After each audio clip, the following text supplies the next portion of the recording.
African American, people of color, we are the faces of resiliency. People just don't know it.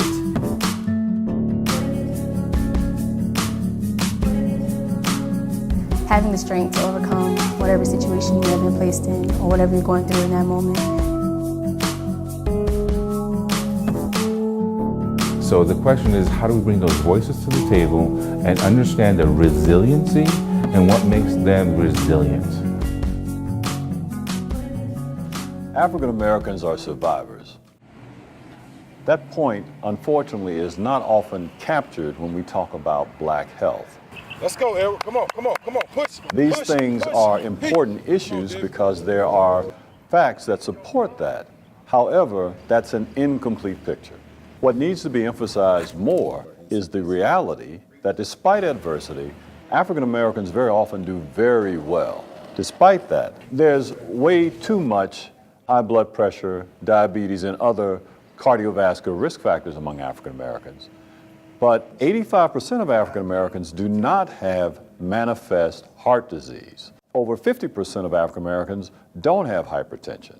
It's important to understand that this is true despite the many challenges, the adverse circumstances that many African Americans face. That is a phenomenon worth understanding better. We need to look at African Americans and their health in its totality, not focusing only on the negative. There are potentially many contributors and promoters of health in the African American community. We're going to take a look at the environment. Kaylee, Yeah. kick harder so we can go higher. We're going to look at them as individuals as well. You know, what are their habits, their behaviors, not just diet, but how they approach life. Even things that involve their attitude about the challenges that come their way and how they cope with them.